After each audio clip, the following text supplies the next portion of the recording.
আল্লাহ তাআলার ঘোষণা দেওয়া একমাত্র কেবলমাত্র শুধুমাত্র নেতৃত্ব দেওয়ার গুণাবলী আল্লাহ যাদেরকে দিয়েছিলেন, নেতা হিসাবে নাম ধরে ডাক দিয়েছেন আল্লাহ একজনকে। কাকে? কোরআনে কারীম জানিয়েছে ইয়াসিন ওয়াল কুরআনিল হাকীম ইন্নাকা লামিনাল মুরসালিন আলা সিরাতিম মুস্তাকিম।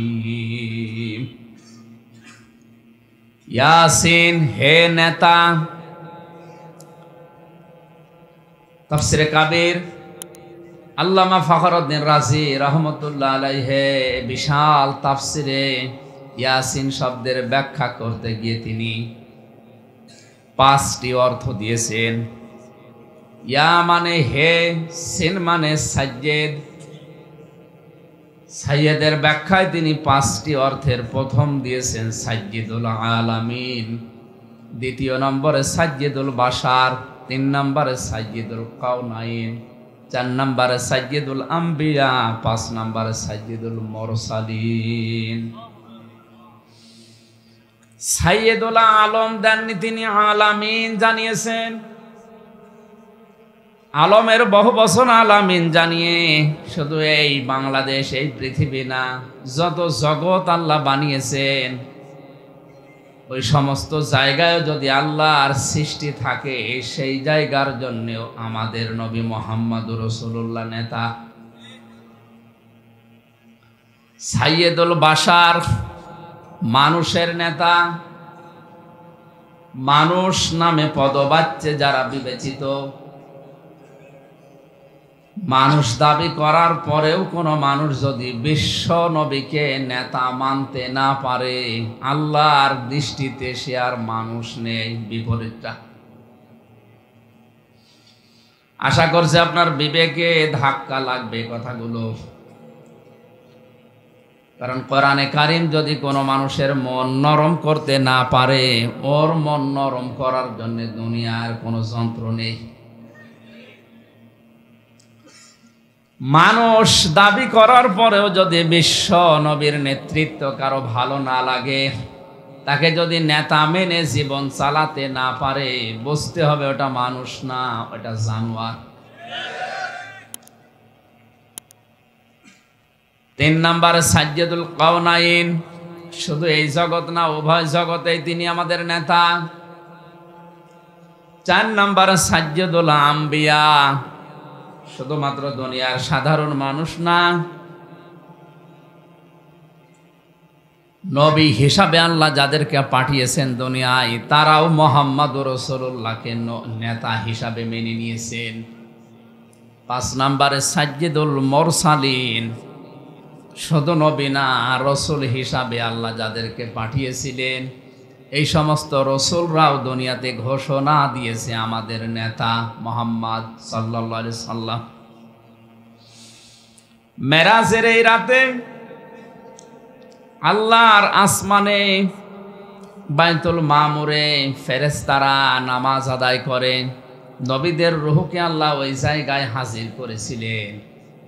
মুহাম্মদুর রাসূলুল্লাহকে আল্লাহ ফেরেশতা জিবরাইল ডাক দিয়ে বলেন, হে রাসূল, এই যে জায়গাটা খালি আছে, এটা ইমামতির এই মুসাল্লা, পেছনে যারা দাঁড়িয়ে আছে এরা একটাও সাধারণ মানুষ না, এরা নবী, এরা রাসূল, এরা ফেরেশতা। আজকের এই ময়দানে ইমাম হওয়ার জন্যে, নেতা হওয়ার জন্যে এই জায়গাটা আপনি বাদে আর কেউ যোগ্য না। আপনাকে দিয়ে আজ 2 রাকাত নামাজ এদের আদায় করে আল্লাহ ঘোষণা দিয়েছেন, ইন্নাকা লামিনাল মুরসালিন, অবশ্যই হে নবী আপনি আমার রসুল, শুধু রসুল না, আপনাকে আমি ইয়াসিন বলে ঘোষণা দিলাম। আয়াতের তাফসিরে আমি যতটুকু বুঝেছি, ইয়াসিন এ নাম আল্লাহ দুনিয়ায় কাউকে ডাক দেননি। নবীজিকে আল্লাহ 7টা নাম দিয়ে ডাক দিয়েছিলেন, তার ভেতরে অন্যতম হচ্ছে ইয়াসিন। জোরে বলেন আল্লাহু আকবার। আমার এই ছোট কথায় মূল কথা হচ্ছে এটা, বিশ্ব নবী মুহাম্মদুর রাসূলুল্লাহকে নেতা হিসাবে মেনে নিতে হবে। ঘোষণা নামাজ, রোজা, হজ, যাকাতের মতো ফরজ। এই জন্য আমি গজলের এই দুই কলি বলেছিলাম, রাসূল আমার ভালোবাসা, রাসূল আমার আলো আশা, রাসূল আমার প্রেম বিরহের মূল আলোচনা, রাসূল আমার কাজে কর্মের অনুপ্রেরণা। জোরে বলেন আমিন। এই কথাটা যদি আপনি মুখ দিয়ে যা বললেন, প্র্যাকটিক্যাল লাইফে সত্যি মানতে পারেন, কোরআন শরীফ আমার সামনে, আমি ইয়াসিন এর দিকে তাকিয়ে গ্যারান্টি দিতে পারি আপনাকে আল্লাহ জান্নাত দিবে। কিন্তু মুখের কথা আর মনের কথা এক হওয়া লাগবে। এই সমস্ত ধর্মীয় অনুষ্ঠানে আসলে মানুষের ঈমান, আবেগ এত বেড়ে যায়, হাত তুলতে বলতে ঠ্যাং তুলে ফেলে। এখান থেকে বের হয়ে গেলে সামিয়ানা পার হলে আর মনে থাকে না। আমি এর আগে চট্টগ্রামে বলেছিলাম একবার যে মানুষ আল্লাহর দরবারে কবুল হওয়ার 7টা নিয়ম আছে। সাহাবা একরাম যে আল্লাহর দরবারে কবুল হয়ে তাদের জন্য রাদিয়াল্লাহু আনহুম ওয়া রাদু আনহু নাজিল করেছে, এমনি না। তার 1 নম্বরে কারণ তাদের মুখে যা ছিল মনে ওইটাই ছিল। তো আমরা বাঙালি তো আমাদের মুখের কথার সাথে মনের কথার মিল নেই। কাবা শরীফ তাওয়াফ করছিলাম 16 সালে, হঠাৎ দেখি একজন কাঁদতেছে, হাও মাও করে কাঁদে। ডাক দিয়ে বললাম, মুরব্বী বাড়ি কোথায়? তো বাংলাদেশ। কোথায়? নোয়াখালী। কাঁদেন কেন? যে মরব। মরবেন মানে? আমি আর দেশে যাব না, দেশে কিছুই নেই। এখানে আল্লাহর ঘর আছে, নবীজির রওজা আছে মদিনায়, দেখার মতো, ইবাদতের মতো বহু জায়গায়। এখানে আল্লাহ যেন মরণ দেয়, এখানে আমি আর যাব না। বললাম হোটেলে চলে। যেখানে থাকি হোস্টেলে নিয়ে আসার পরে নাস্তা দিলাম, বাইরে তাকিয়ে দেখি ঝড় হচ্ছে। বললাম, মুরব্বী প্রস্তুতি নেন। কেন? আপনি যে দোয়া করলেন আপনি আর যাবেন না, যে ঝড় উঠেছে আপনাকে শুধু আমি বের করে দেব, আপনি মরবেন। বলছে, বাবাজি এ দোয়া তো আমি এবছরের জন্য করিনি, আগামীতে যদি আসি তখন ঝড় দেখিয়ে দোয়া পাল্টে ফেলছে। এর মুখের কথার সাথে মনের কথার কোনো মিল আছে? বলেন বলেন। এখানে যারা ইয়াসিন এ শব্দের ব্যাখ্যা 5টা শোনার পরে মুখ দিয়ে আবেগে বললেন, রাসূল আমার কাজে কর্মের অনুপ্রেরণা, তাকে ছাড়ার নেতৃত্বে কাউকে আমি মানি না। তো এই কথা তো আমার মনে হচ্ছে এটা মুখে। সারা বাংলাদেশের 64 জেলার আমার কোনো জেলা এমনকি কোনো থানাও বাকি নেই। 2-1টা থানা আছে যেখানে মুসলমান নেই, উপজাতি। তাছাড়া বাকি কোনো থানা আমি একবার হলেও গেছি। তো এই জায়গাগুলোতে আমি যা দেখলাম, আমি তো 20, 21, 22, 23 ছিলাম ভেতরে, তার আগে পর্যন্ত মানুষ যেভাবে নবীজির নেতৃত্ব মানার জন্য হাত তোলে, বাইরের মানুষ বাদ দিলাম, শুধু এই থামিয়ানার নিচে যারা আছে এরাও যদি কথাটা অন্তত এর থেকে বের হয়ে ঠিক রাখতো, এদেশে নবীজির নেতৃত্ব ছাড়া আর কারো নেতৃত্ব চলতো না। আপনি রাজনীতির গন্ধ না খুঁজে বিবেক খাটান, আপনাকে আমি বাঁচার জন্য বললাম।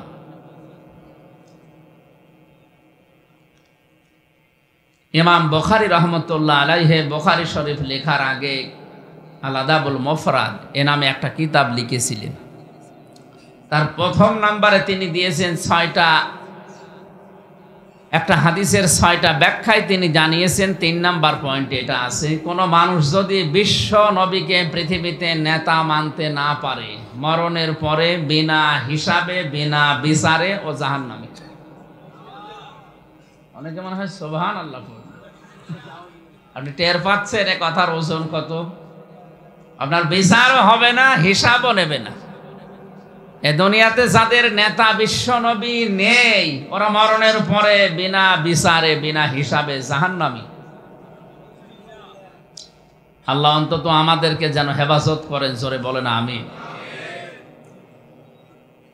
জাতির পিতা হযরত ইব্রাহিম, যিনি আমাদের নামকরণ করেছেন মুসলিম বলে, মিল্লাতা আবিকুম ইব্রাহিমা হুয়া সাম্মাকুমুল মুসলিমিন।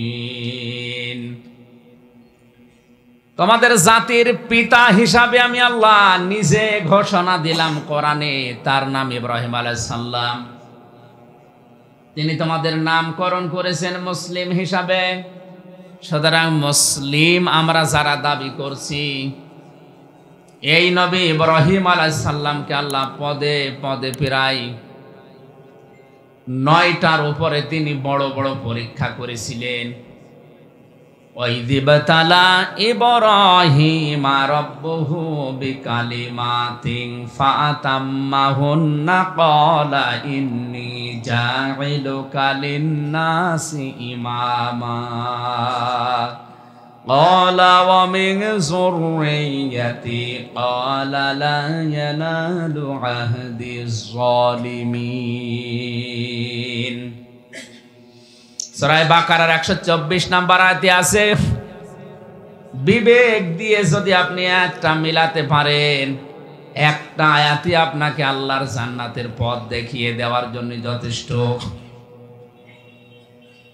আমার ইব্রাহিমকে আমি পদে পদে পরীক্ষা নিয়েছিলাম, প্রতিটি পরীক্ষায় ইব্রাহিম উত্তীর্ণ হয়েছে। আমি আল্লাহ তার শেষ পরীক্ষায় খুশি হয়ে এত বেশি খুশি হয়েছিলাম এই আগুনে ফেলার এই পরীক্ষাতে। হযরত ইব্রাহিম আলাইহিস সালাম ফেরেশতাদেরকে যখন নিষেধ করলেন যে তোমাদের সাহায্যের দরকার নেই, এমন কোন অন্ধ আল্লাহর ইবাদত আমি করি না যিনি আমারে আগুনে পড়তে দেখেও চোখে দেখে না। আল্লাহ এত বেশি খুশি হয়েছিলেন, তিনি ডাক দিয়েছেন, ইব্রাহিম আমি তোমাকে পুরা মানব জাতির জন্য নেতা বানিয়ে দিলাম। সঙ্গে সঙ্গে ইব্রাহিম নবী আল্লাহর কাছে প্রশ্ন করলেন, ক্বালা ওয়া মিন যুররিয়্যাতি, হে আল্লাহ নেতৃত্বের এই গুণাবলী এটা কি শুধু আমি একাই পেলাম, নাকি আমার সন্তানাদি দুনিয়ায় যারা আছে তারাও নেতৃত্ব দিতে পারবে? আল্লাহ সাফ জানিয়েছেন ওই সময়, ক্বালা লা ইয়ানালু আহদিজ যালিমিন। খেয়াল করেন, ইয়ানালু এটা মজারে, বর্তমান ভবিষ্যৎ, প্রেজেন্ট ফিউচার। আল্লাহ পাক বলেন, হে ইব্রাহিম শুধু তুমি একা না, তোমার সন্তানদের ভেতরে তারা নেতৃত্ব দিতে পারবে, কিন্তু পারবে না তারা যারা জালেম। জালেমদের জন্য আমি আল্লাহর কোনো ওয়াদা নেই। সুতরাং এই পেকুয়া চকরিয়া সহ বাংলাদেশকে জালেম মুক্ত করার জন্যে আপনারা যে উদ্যোগ এখান থেকে আরম্ভ করেছিলেন, সাকিব ভাই যেটা বলছিলেন, আল্লাহ পাক যেন ইব্রাহিম আলাইহিস সালামের আসল সন্তান যারা মানব দরদি তাদেরকে কবুল করেন, জোরে বলেন আমিন। আশা করছি কোরআনের এই আয়াতের শাব্দিক যে অর্থ বললাম আপনি বুঝেছেন। কোন জালেমের জন্য নেতা হওয়ার যোগ্যতা আল্লাহর পক্ষ থেকে ঘোষণা নিষেধ এটা। অথচ যে যত বড় বেশি জুলুম করে তারা নেতৃত্ব দেওয়ার জন্য দেখে এগিয়ে আসে। আমরা যারা মানব দরদি আমাদেরকে আরো নিষেধ করা হয় যে এই রাস্তায় আপনার আসার দরকার নেই, আপনি আল্লাহ বিল্লাহ করেন। আল্লাহ বিল্লাহ কি?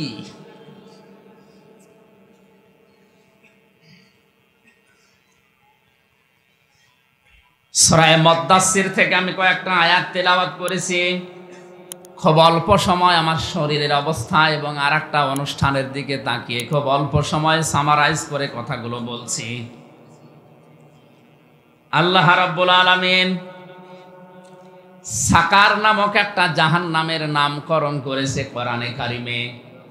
আমরা জানি জাহান্নাম 7টা, জান্নাত 8টা।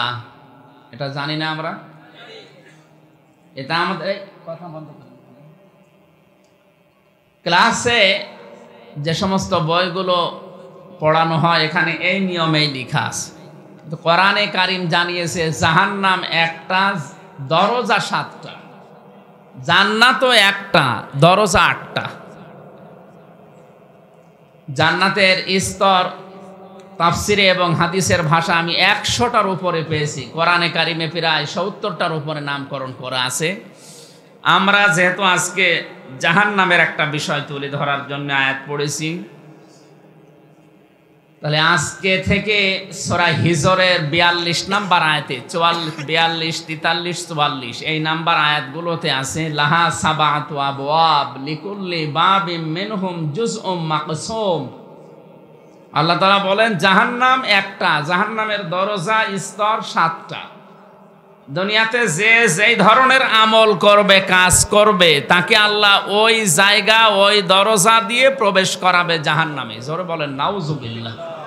কালকে কক্সবাজারের শহরে একটা আলোচনা ছিল, ওখানে আমলের বিষয়ে কথা বলেছিলাম। কোনো আমল যদি কেউ আল্লাহর দরবারে কবুল করাতে চায়, 4টা গুণ থাকা লাগবে ওই আমলের ভেতরে। 1 নম্বরে ওই আমলে এলেম থাকা লাগবে, জ্ঞান থাকা লাগবে ওই আমলের উপরে।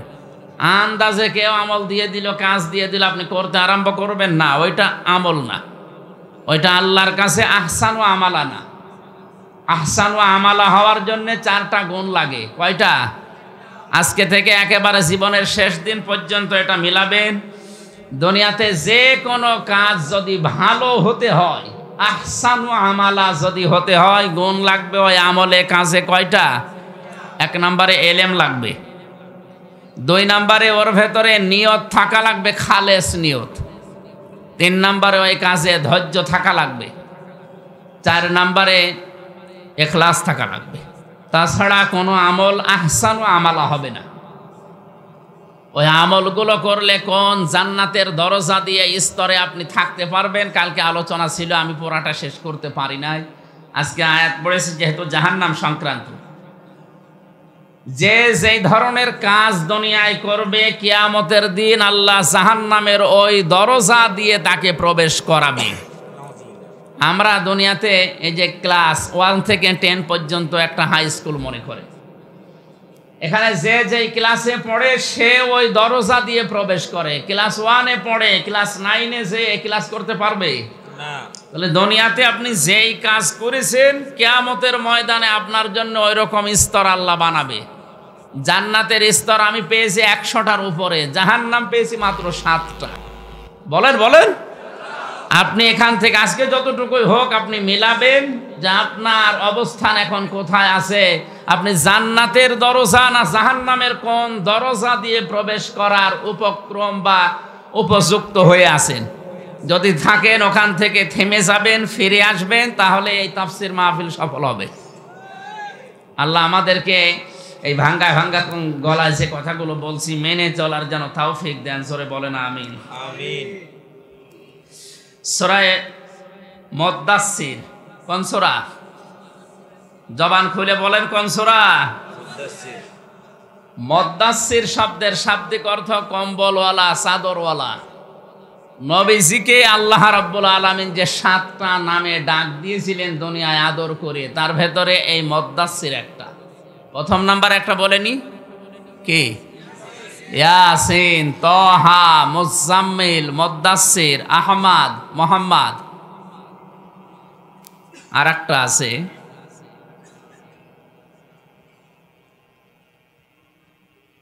এই 7টি নামে আল আমিন বা আস-সাদিক এরকম একটা আছে, আমার মনে আসতেছে না। আসলে জেলখানায় 3 বছরে তো আমাদের বদ্ধ জীবনে ছিলাম, একেবারে 24 ঘন্টা আমাদের তালা লাগিয়ে রাখত। যদিও আমাদের মামলা নরমাল মামলা, আমরা কিছুই জানি না, এরপরে রেখেছে এমন জায়গায় যে দুনিয়ায় আমরা কি কিছুই জানি না। ফাঁসির আসামিরা যে কন্ডেম সেলে থাকে ওই জায়গায় 3 বছর একাধারে দুনিয়া থেকে একেবারে বিচ্ছিন্ন। পড়াশোনাও তো সেরকম করার কোনো সুযোগ নেই, শুধুমাত্র বঙ্গবন্ধুর বই আছে, পারলে পড়েন, না পারলে আল্লাহ আল্লাহ করেন।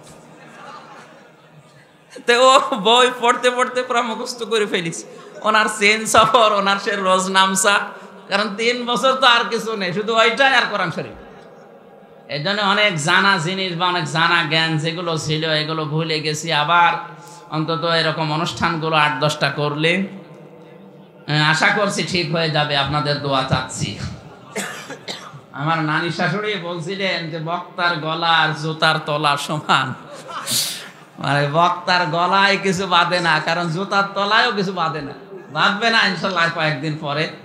আমি পড়াশোনা শুরু করেছি, চালাতে চালাতে ইনশাল্লাহ আপনাদের কাছে নতুন নতুন তথ্য নিয়ে আসবে। এই তো গত সামনে 19 তারিখে, জানুয়ারির 19 তারিখে আপনাদের থেকে মনে হয় 1/2 কিলোমিটার দূরে ওই যে নিয়ামতুল্লাহ নিজামী নামে একটা ছেলে আছে, ও একটা মাহফিল দিয়েছে ওই জায়গায় রাত 9টা থেকে 11টা পর্যন্ত।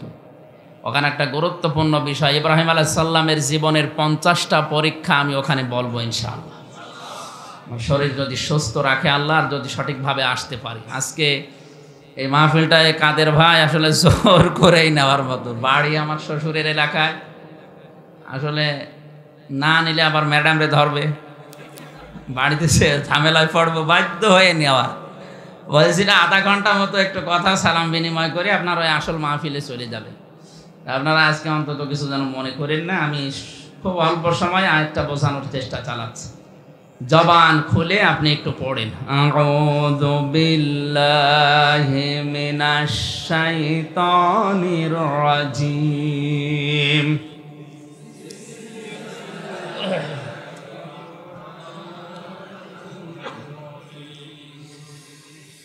কুল্লু নাফসিম বিমা কাসাবাত রহিনা ইল্লা সাহাবাল ইয়ামিন।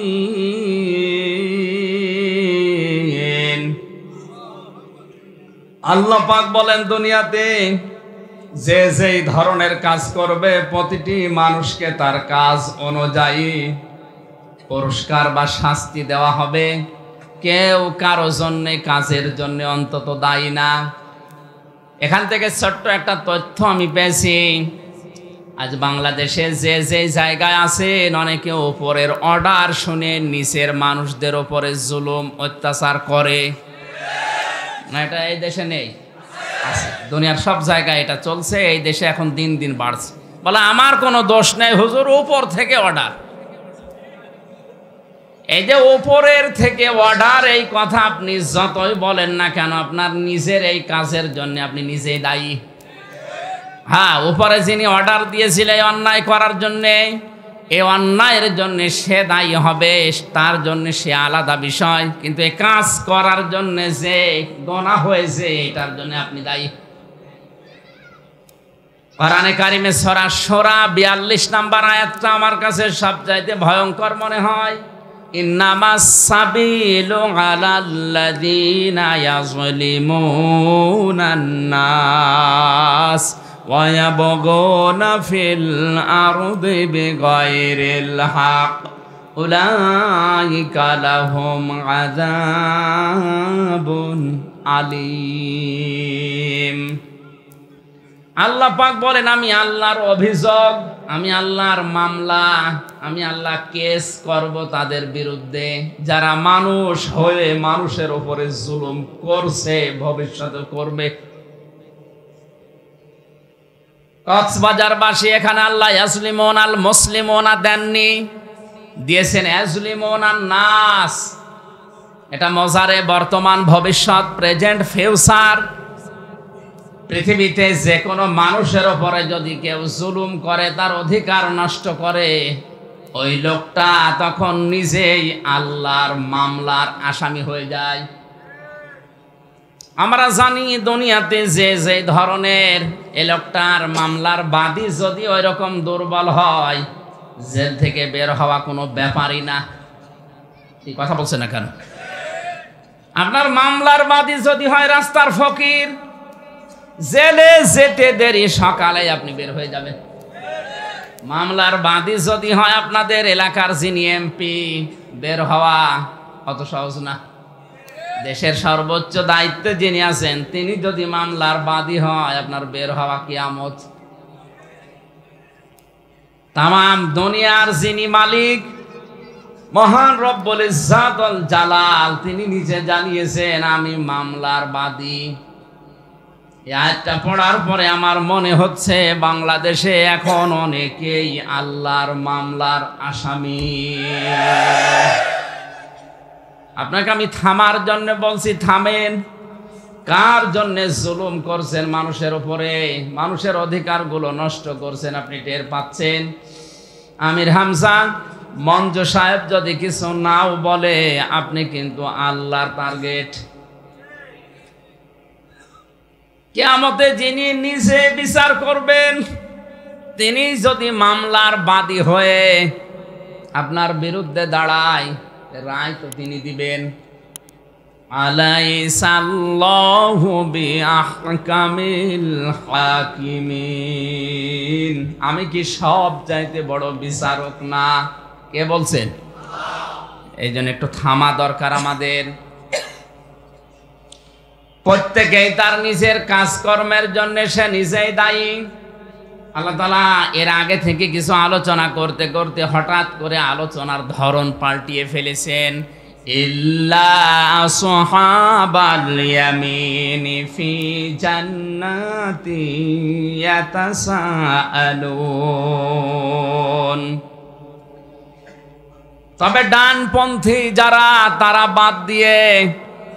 এখানে একটা লক্ষণীয় বিষয়, আল্লাহ পাক কিন্তু ডানপন্থীদের কথা এই আমল কাজ কারবার করার পরে জানিয়েছেন। কোরআন শরীফ পড়ে আমি যতটুকু পেয়েছি, আল্লাহ পাক সব চাইতে বেশি খুশি থাকেন, সঙ্গে থাকেন ডানপন্থী যারা, তাদের সাথে। দুর্ভাগ্য হলেও সত্য, বাংলাদেশে অনেকে এখন নিজেকে বামপন্থী বলে ঘোষণা দিয়ে আনন্দ পাচ্ছে। বামপন্থী যারা, এরা টাটকা নির্ভেজাল শয়তান। আমরা ডানপন্থী না বামপন্থী? ডানপন্থী কারা দেখি? লিল্লাহি তাকবীর।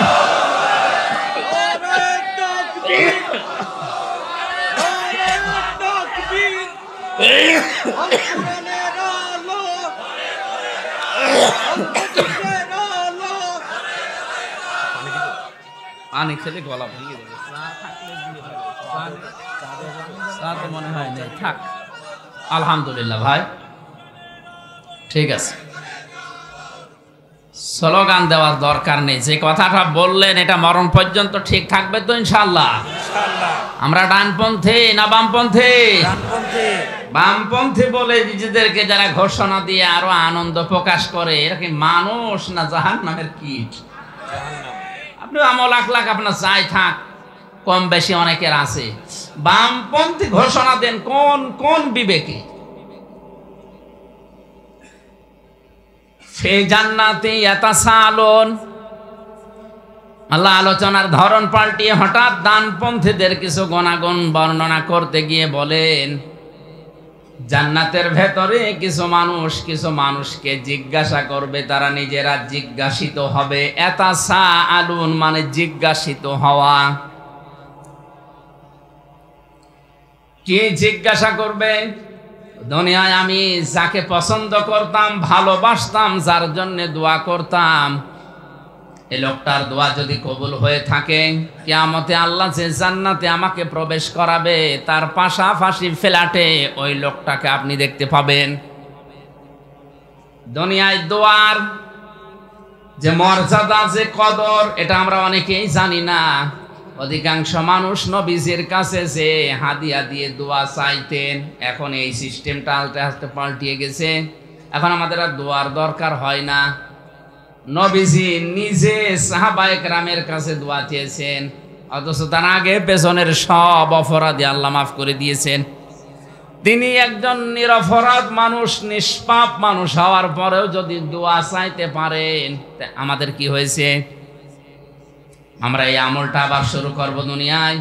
আমরা দোয়া চাওয়ার সিস্টেম শুরু করব। কার দোয়া কখন কোন অবস্থায় আল্লাহর কাছে কবুল হয়ে যায় বলা যায় না। দোয়া করলেই কবুল হবে এমন না, দোয়ার পেছনে দাওয়া থাকা লাগবে। কি থাকা লাগবে? দাওয়া কি? মুসা আলাইহিস সালামের জামানার কথা আমি হাদিসে পড়েছি। তিনি দোয়া করেছিলেন, রব্বুল আলামিন আমার সাথে যে লোকটা জান্নাতে থাকবে আমি তো দোয়া করি মাঝে মাঝে যে আমার সাথে জান্নাতে তুমি একজন সাথী দিও, সেই লোকটাকে যদি কবুল করে থাকো আমার একটু দেখাও। আল্লাহ পাক বলেন, মুসা তোমার সাথে জান্নাতে যে লোকটা থাকবে সাথী হয়ে, সেটা সেরকম দামি মানুষ না, ওই লোকটা একটা কসাই, কি গোশত বিক্রি করে। তিনি একটু আবেগপূর্ণ মানুষ ছিলেন, কথা শুনলে খালি প্রশ্ন করতেন। ডাক দিয়ে বলে, রব্বুল আলামিন তুমি আর লোক পেলে না, একটু কসাইয়ের নাম বললে। কি এমন কাজ করে কসাই? আল্লাহ পাক বলেন, মুসা তুমি নিজে যাও দেখো তার কাজ কারবার কেমন। বাজারে গিয়ে দেখলেন এক কোনায় গোশত বিক্রি করছে এক কসাই।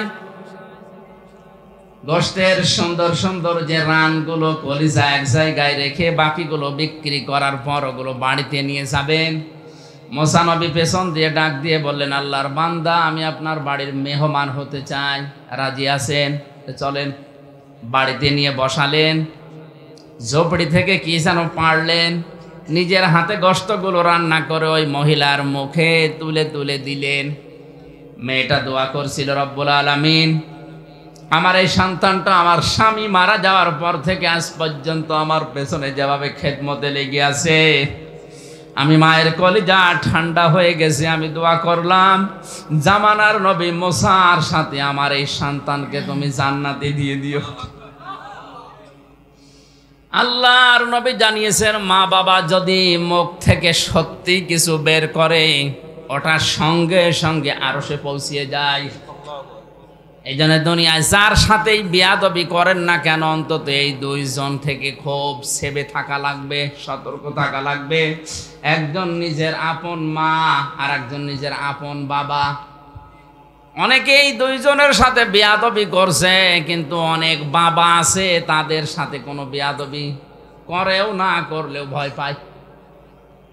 এদেশে তো এখন দিন দিন বাবার সংখ্যা বেড়ে যাচ্ছে, আরে চট্টগ্রামে বাবা বেশি।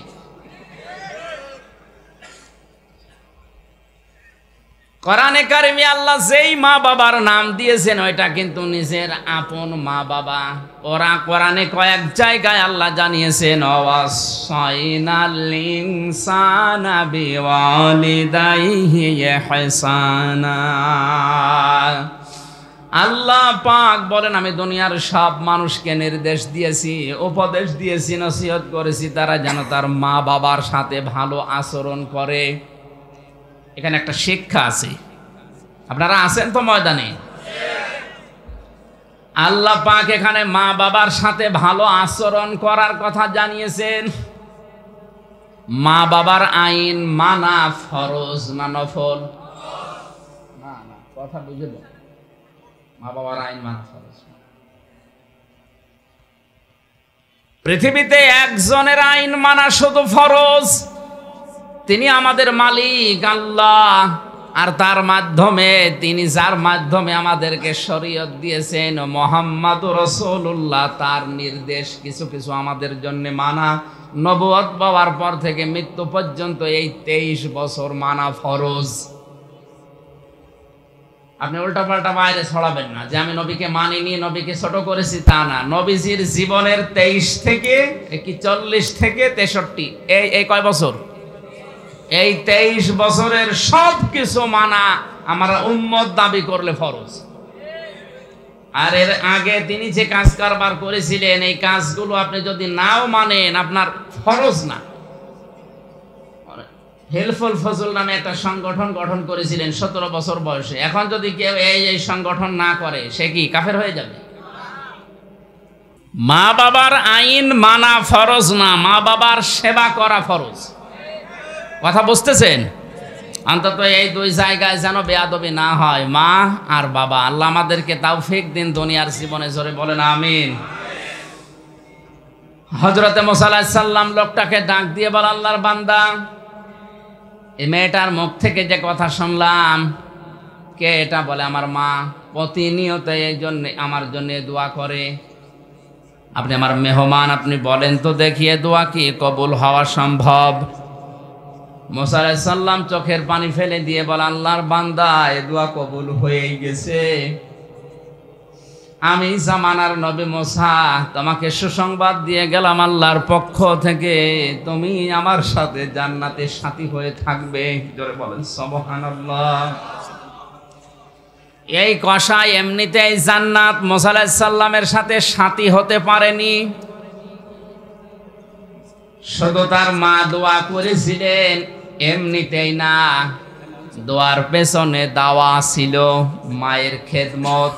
দাওয়ার নাম কি?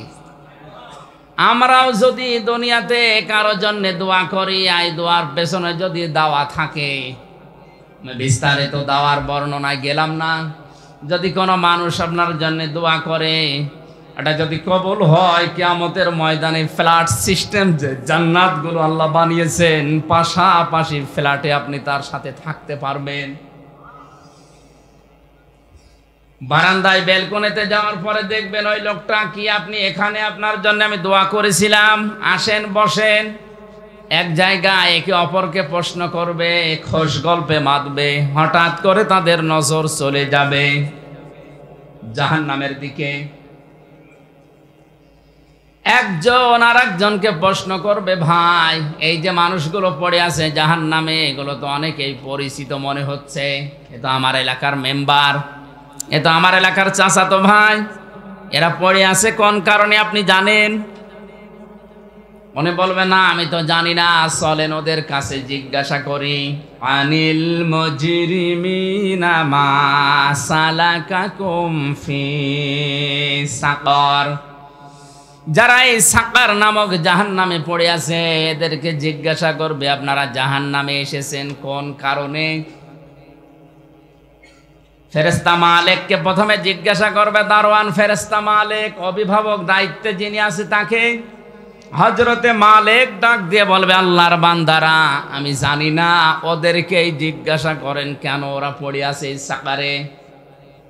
এই দুইজন যখন বলবে, আপনারা জাহান্নামের এই সাকারে পড়ে আছেন, এই জ্বলন্ত আগুনে দাউ দাউ করে জ্বলছে কোন কারণে, যত মানুষ জাহান্নামে আছে তারা এক বাক্যে জবাব দেবে, ক্বালু লাম নাকু মিনাল মুসাল্লিন।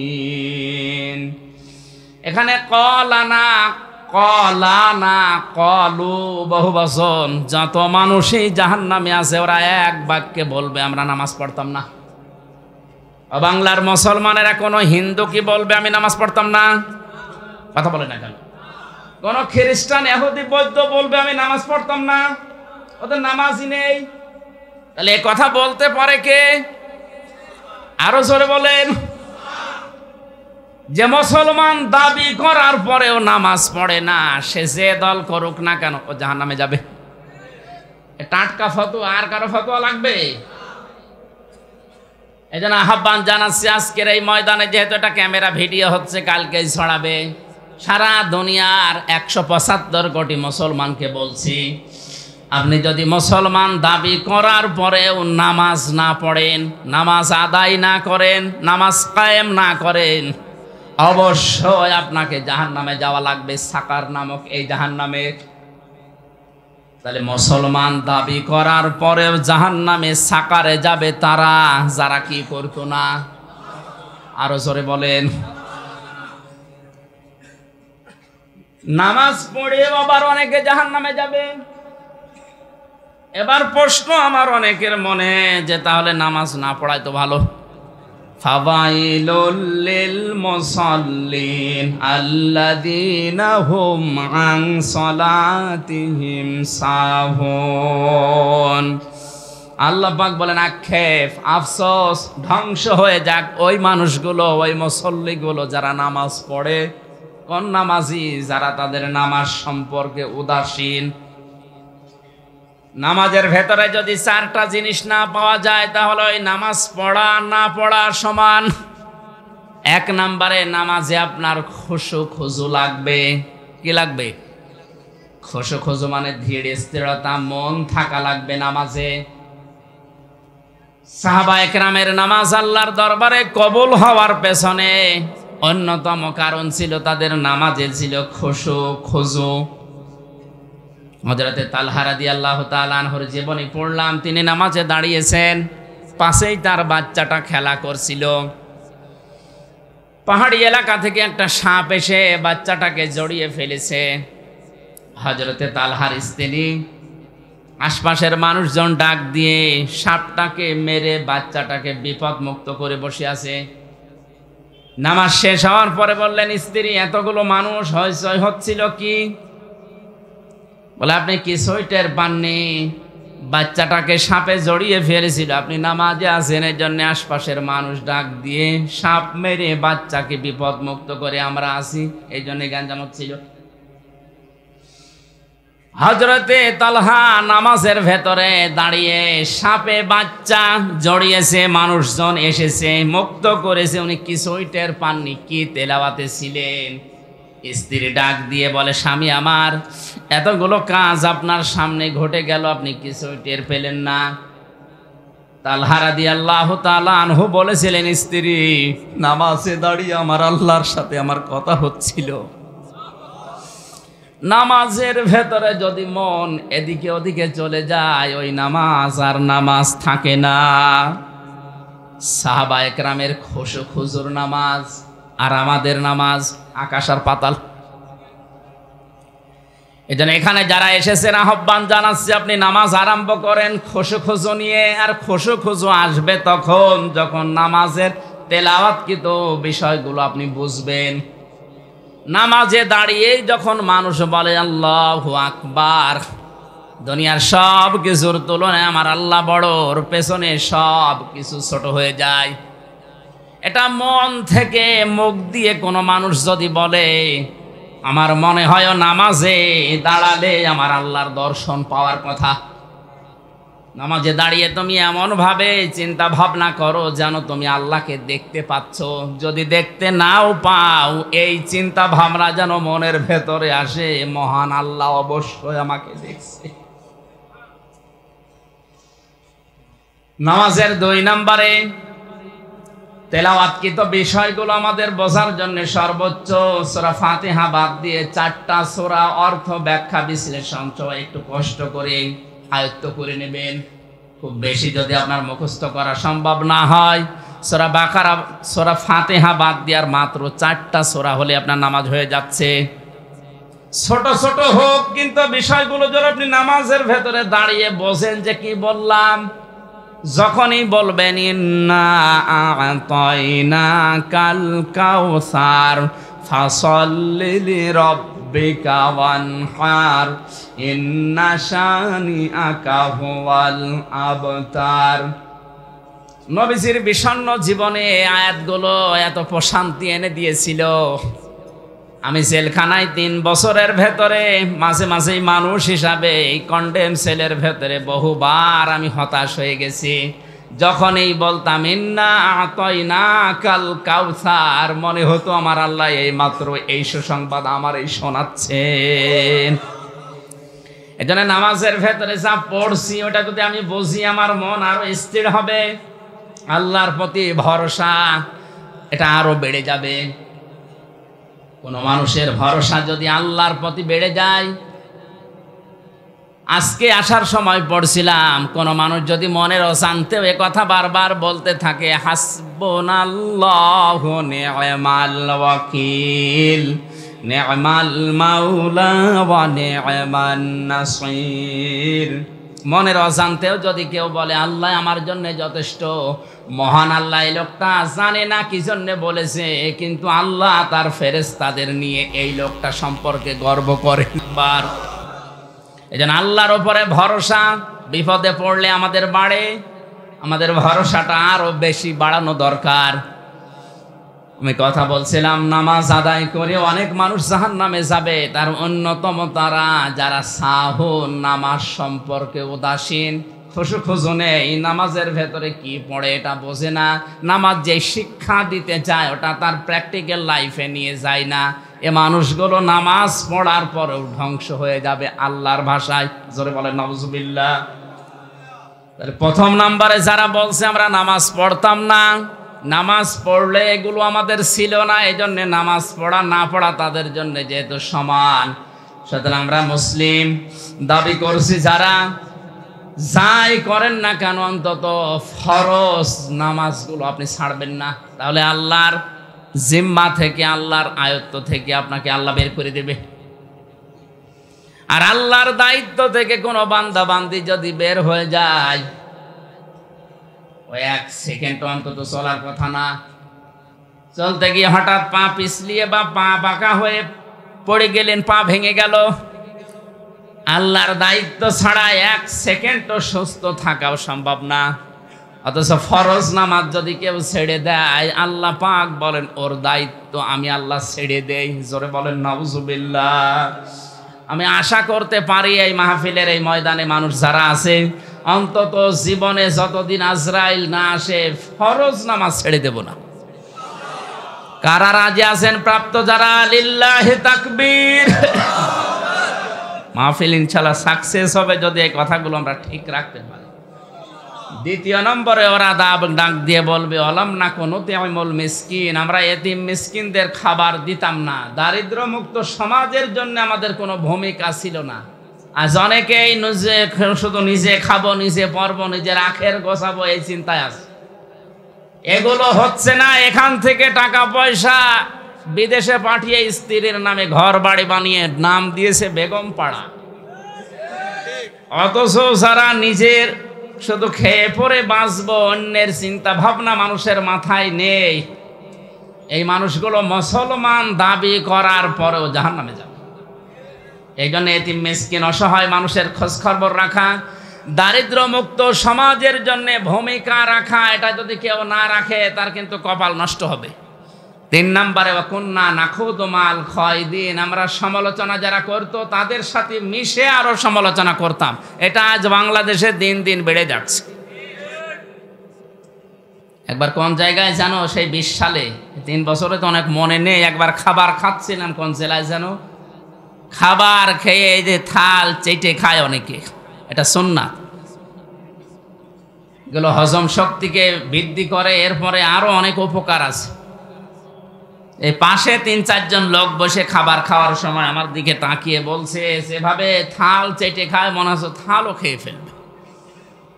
একটা হাড় ছিল, হাড়ের সাথে মাংস লেগে থাকে, একটু চাবাচ্ছিলাম। আমার কাছে একজন এসে বলছে, হুজুর আপনি কিছু মনে করেন না, আপনি যেভাবে হাড় চিবাচ্ছেন আপনার এলাকার কুকুর কি হাড় পায়? আমি বললাম আমার এলাকার কুকুর ওরকম অভদ্র না, ওরা হাড় খায় না। কি খায়? ওরা খাচ্ছিল চা, তাও দাঁড়িয়ে দাঁড়িয়ে, 1 হাতে সিগারেট 1 হাতে চা। মনের ভেতরে চলে আসলো, বললাম যে আমার এলাকার কুকুরে চা খায়। কে বললেন হুজুর? মানে আমাদের কথাগুলো ওদের ভালোও লাগে না, সহ্য করতে পারে না, কি করে ভুল ধরা যায়, সমালোচনা করা যায়, সব সময় থাকে না। এই জন্য সমালোচনা বন্ধ হওয়া দরকার, বিশেষ করে আলেমদের। আজ তো যত দোষ সব আলেমদের। আমার নামে যে দোষ দিয়ে 3টা বছর ফাঁসির কন্ডেম ছেলে আপনি বিনা কারণে আটকে রাখলেন, কিয়ামতে আপনি কি জবাব দেবেন? এই নিচ থেকে ওপর পর্যন্ত যারা জড়িত ছিল, টপ টু বটন, কেউ মাপ পাবে না যদি আমি মাফ না করি। কারণ এটা আমার হক, এটা হক কল্যাণ, এটা হক কল এবাদ, আমার হক। এটা নষ্ট করেছেন আপনি, আমার স্ত্রী, আমার সন্তানাদি, আমার মা বাবা, এদেরকেও কষ্ট ফেলেছেন। অথচ মামলা দিয়েছে কি? তরবারি সাকিব নামে একটা লোক, এই 20-22 বছর বয়স, ও মাঠে কাজ করে, সিরাজগঞ্জে বাড়ি, ধান কাটে। ওই কাঁচি নিয়ে ছাদে, বাসের ছাদে উঠে সিরাজগঞ্জ থেকে ঢাকা এসে গাবতলি নেমে ওখান থেকে সিএনজিতে এই সংসদ ভবনের সামনে এসে রাস্তার সামনে ঘুরছিল। পুলিশ ধরে বলছে, কি করি সেখানে? সংসদ ভেঙে ফেলবো। সংসদ ভেঙে ফেলবো মানে কি দিয়ে? এই যে কাঁচি, ওইটার নাম দিয়েছে তরবারি। তুই এই কাঁচি দিয়ে বা তরবারি দিয়ে সংসদ ভেঙে ফেলবি, তুই এই পালি কোথায়? বলছে আমির হামজা হুজুর আর মুফতি হারুনেজার, এরপরে মাহমুদুল হাসান, এদের নাম, এদের কথা শুনে আমি উদ্বুদ্ধ হয়ে এসেছি সংসদ ভাঙতে কাঁচি নিয়ে। এই মামলায় আমারে ধরে 3 বছর আটকে রেখেছে। শয়তান পর্যন্ত বিশ্বাস করবে, কারণ কাঁচি দিয়ে সংসদ ভাঙা যায়? বম মারলে ওড়ে না, আর কাঁচি দিয়ে সংসদ ভেঙে ফেলবে। কোথাকার পানি কোন জায়গায় গড়িয়েছে বল? সমালোচনা করতে করতে আজ এমন জায়গায় আমাদেরকে নামিয়ে দিয়েছে, আমাদের নামও আজ পাল্টিয়ে দিচ্ছে। অনেক আলেমের নাম এখন পাল্টিয়ে দিয়েছে তেতুল হুজুর। এ নাম কি আলেমদের ছিল? তেতুল হুজুর এ শব্দ কোন মেধা থেকে এসেছে আপনি টের পাচ্ছেন? ছোটখাটো মাথা থেকে এটা আসে না। কওমি মাদ্রাসাগুলোকে বিষ বৃক্ষ বলে এরা নাম দিয়েছে। এ যেখান থেকে সেখান থেকে এই শব্দগুলো বের হয় না, এ বের হওয়ার অনেক বড় বড় মাথা কাজ করছে। সুতরাং এই সমালোচনা যারা করে এরা আবার হজ করে আসে, ওমরা করে আসে, হজ করতে যাওয়ার সময়ও বিড়ি টানতেছে। আমি সাবধান করছি আপনারা সমালোচনা বন্ধ করেন, নয়তো মুসলমান দাবি করার পরও নাম যদিও আপনার মুসলমানের, আপনি কিন্তু সাকারে যাবেন জাহান্নামে। অকন্যা নুকাজ্জিবু বিয়াউমিদ্দিন, ওরা বলবে আমরা কিয়ামত বিশ্বাস করতাম না, মিথ্যা মনে করতাম। হাত্তা আতানাল ইয়াকিন, হঠাৎ করে আমাদের কাছে মরণ চলে এসেছে। ফামা তানফাউহুম শাফাআতুশ শাফিঈন। এখানে 4 প্রকার মানুষের নাম আমরা পেলাম। মুসলমান দাবি করেও যারা নামাজ পড়ে না, দারিদ্র্যমুক্ত সমাজের জন্য যারা কাজ করে না, যারা সমালোচনা করে সমালোচনাকারীদের সাথে মিলেমিশে, আর যারা কিয়ামতে জবাব দিতে হবে এটা যারা বিশ্বাস করে না, এই মানুষগুলোর জন্য যদি কেউ সুপারিশও করে কাজে লাগছে না, কিয়ামত পর্যন্ত লাগবেও না। তানফাউ মোজারি, এখানে হোম জমির বহু বচন আছে, এজন্য শুধু একজনের না। এইরকম চরিত্র যাদেরই আছে দুনিয়ায় তারা এখনই থেমে যান, পাল্টান। আমি সহ প্রত্যেককে আল্লাহ যেন পাল্টিয়ে দেন। জোরে বলেন আমিন।